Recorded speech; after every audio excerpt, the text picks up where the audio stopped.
What's up guys, this is Mike and this is a bespoke review comparing both the Alienware ultra-wide QD OLED and the Cooler Master Tempest mini LED.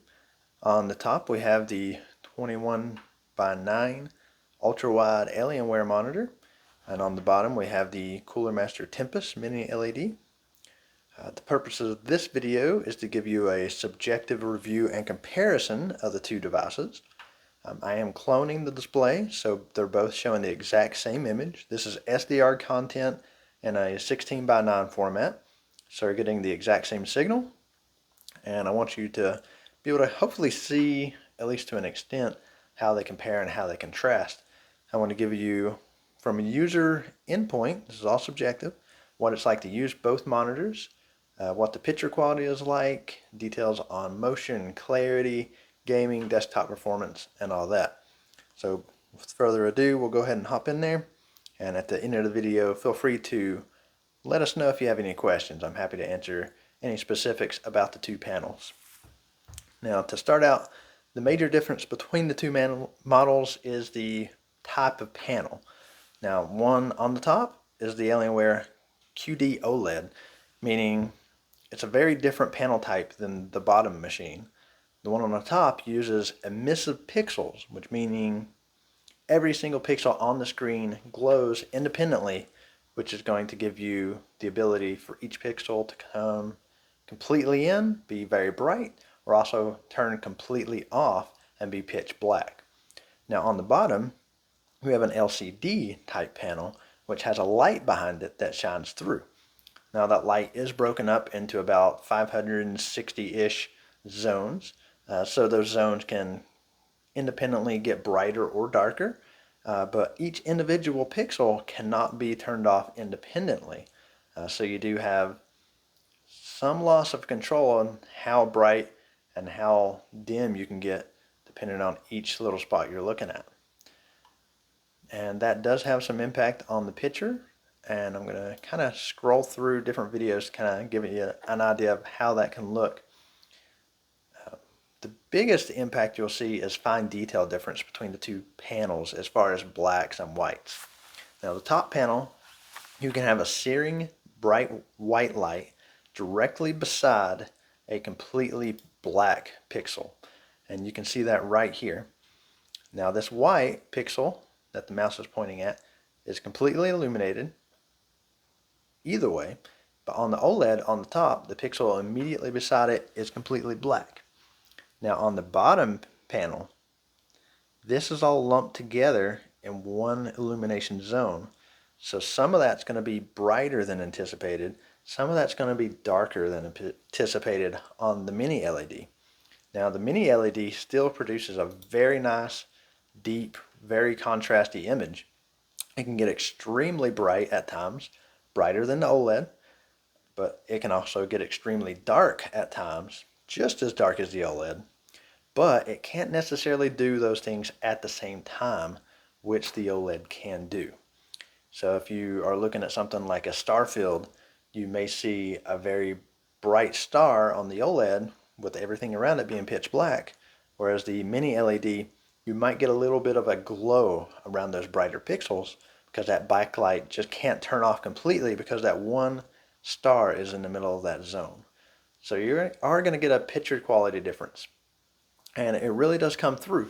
If you're looking at things like this scene here, we have a lot of very dark, small detail right beside a lot of very bright things, especially like up in the clouds there.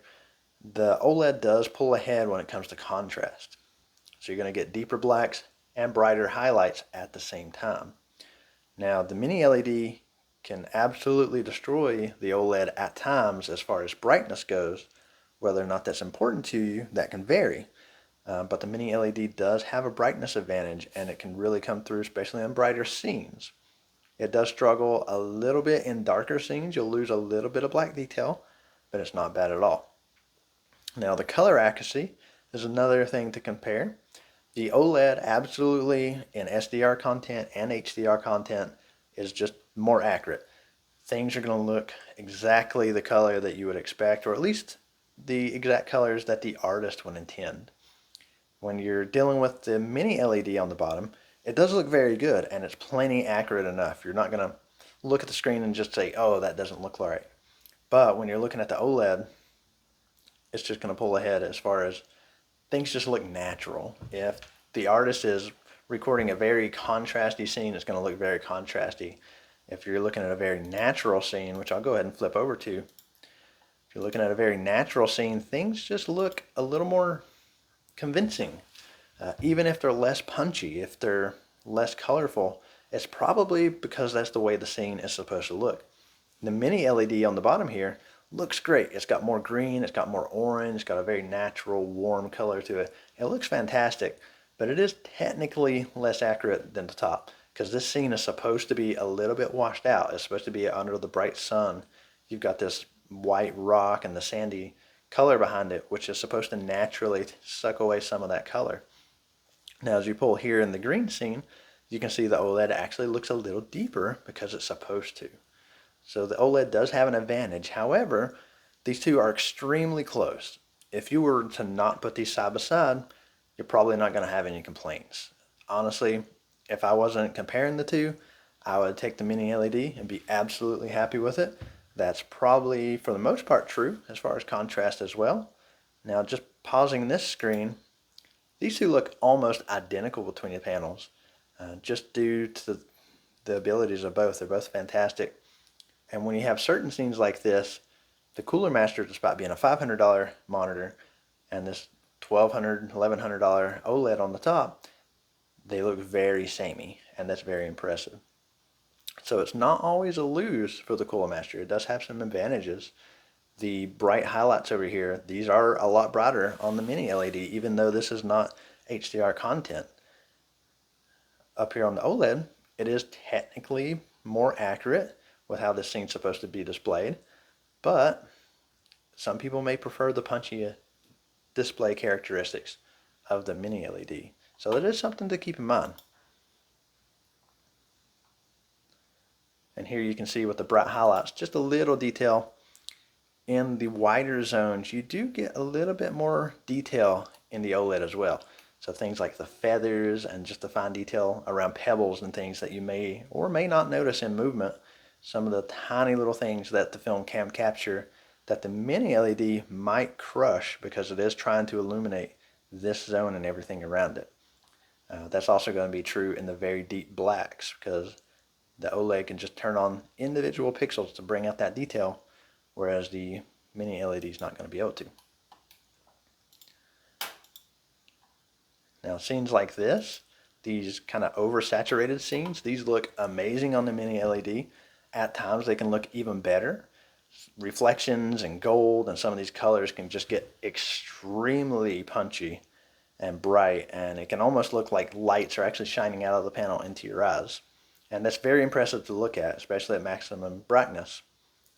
Again, the OLED does have some advantages here. The darks are going to be a little bit darker, and the contrast between those bright and dark zones are going to really stand out there. But a lot of times, especially if you're not putting these side by side, I would not be surprised if a lot of individuals thought they were both the same panel technology. They can look fantastic. Now, this is a good chance to kind of talk about motion. A lot of things are moving around on the screen.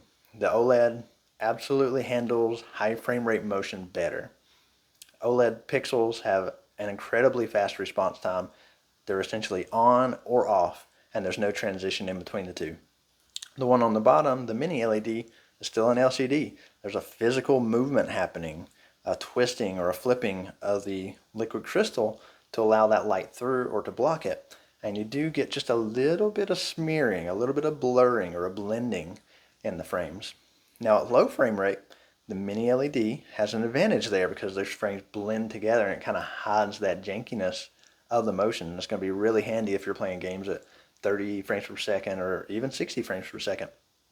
But if you're at 60 frames per second or higher, generally, absolutely, I would take the OLED. The motion gets so clear, it gets so precise.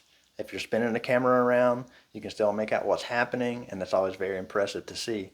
Whereas even at high frame rate, 120, 140, just that pixel transition speed of the LCD is going to hold back the higher refresh rate mini LED. So something to keep in mind. Even if you were running at a higher frame rate, say 160 on the bottom panel, the one on the top at 90 was probably still going to look clear just because of those amazing pixel response times. And that's going to be true in gaming. Gaming has very impressive contrast in some instances where HDR is supported, and you will see some differences there. I'm hoping you'll be able to see it here. And I'm going to kind of just pause this for a second. Now, the mini LED, this is what I wanted to show you about the ability of those pixels to turn on and off. You can see on the top screen, I'm looking at a single illuminated purple pixel, and everything around it is incredibly dark. On the bottom, that's all illuminated. Now, that's not supposed to be technically. That's just a side effect of this entire zone needing to be illuminated to make that bottom pixel show up. And in dark scenes, that's really going to pay off. If you're playing a dark video game, for example, small bright details like an enemy shimmering in the darkness, or just a glint off of water or an item, that's really going to show up on that OLED, whereas it might get a little bit lost on that mini LED at times. It's not going to be often, and it's going to depend on the game, but that's something you might see. So that covers most of the details. HDR on both of these is fantastic. It is a little bit brighter on the OLED, just because of the illuminating pixels. That makes all the difference. The mini LED does get brighter, but for the most part, I would suggest people turn that down to about 70% because it can get eye-searingly bright at 1300 lumens, and honestly, that's just too much. Or at least for me it is, sitting a foot, 2 foot, 3 foot away. It just gets too bright at times. So I actually prefer the slightly dimmer image of the OLED panel, and I even set it typically at HDR 400 or HDR game mode, which limits those peaks a little bit and makes things just make it a little bit easier to look at, a little bit easier to watch, especially over long periods of time. So that's something to consider. Now, something else you may want to consider is just frame rate and general bugginess between the two. For the most part, the OLED doesn't really have a whole lot of issues. Sometimes if I'm doing 16:9 content, things will skew a little bit, but usually just flipping back and forth between resolutions will catch that. I've had some issues with the mini LED on the bottom where the computer will go to sleep and it will wake up, the computer at least, and the monitor won't. And I'll have to physically power cycle using the button knob on the back to get the panel to redetect the signal. That may be because of another issue I ran into where the DisplayPort cable just doesn't seem to go in all the way. It does on the mini LED, the Alienware up top, but the same cable, same port on the bottom just will not slide in and really not even lock. If you have a DisplayPort cable that has a lock, you may run into that. So there is a little bit of bugginess there. The mini LED also gets some color banding when you turn it up past 144 Hertz, which doesn't exist at 144 and below. I'm not really seeing that on the OLED. The OLED stays very well blended as far as the color transitions go. Now the OLED does have a restriction to where 10-bit color does not work past 120 Hertz.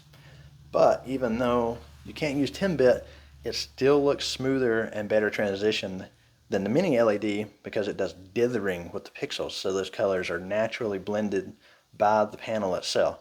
And I believe that's a software feature, not a hardware feature. So just another thing to keep in mind. The interfaces on both are fine. The Alienware has a couple more features, picture by picture, picture-in-picture and things, that the Cooler Master doesn't seem to have.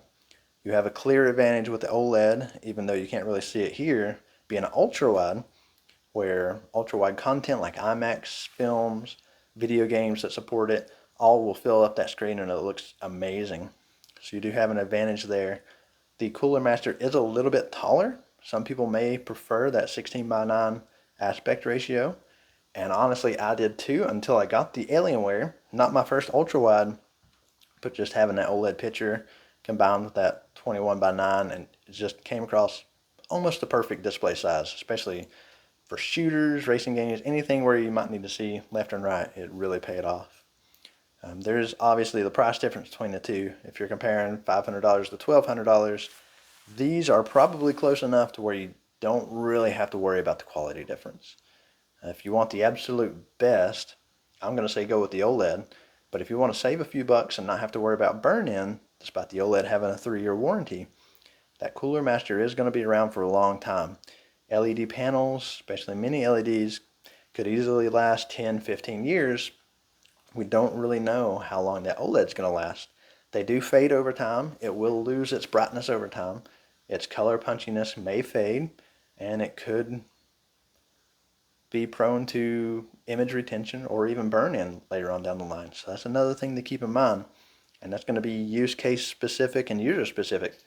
If you just want the best image quality and you don't have to worry about it, you can get the mini LED and just do whatever you want. You can leave static images up on the screen all the time without having to worry about burn-in.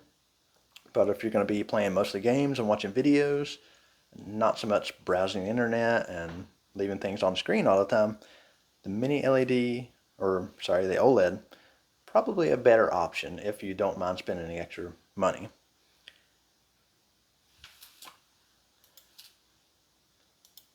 Now, as far as desktop performance, I'm just going to show you some colors here so you can compare. Desktop performance on both is very similar.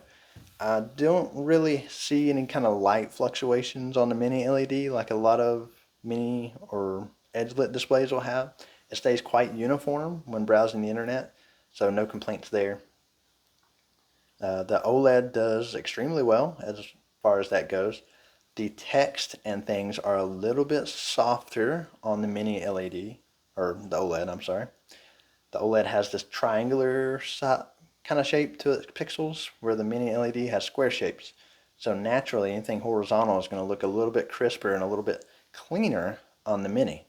So if you're concerned about text, reading a lot of text, and you're real sensitive to seeing pixels in particular, you may also want to consider that mini LED as well.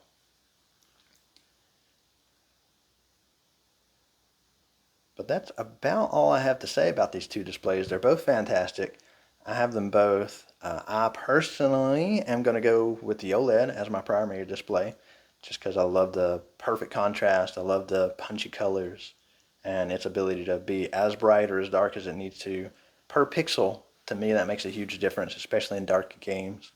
I game in a dark environment, and I really like how it performs in the dark. Honestly, it handles reflections better as well. So I actually prefer the OLED in a bright room over the mini LED. So that's another thing to consider. I do have a reflections test for the OLED, so feel free to look at that. And of course, if you have any questions about these two panels, just feel free to reach out. I'm happy to answer any questions. They're both fantastic displays. I just wanted to show them both off, give you kind of an end user perspective, how it's been for me to use both of these displays. And I always look forward to hearing from you, so feel free to reach out, and I do appreciate you watching.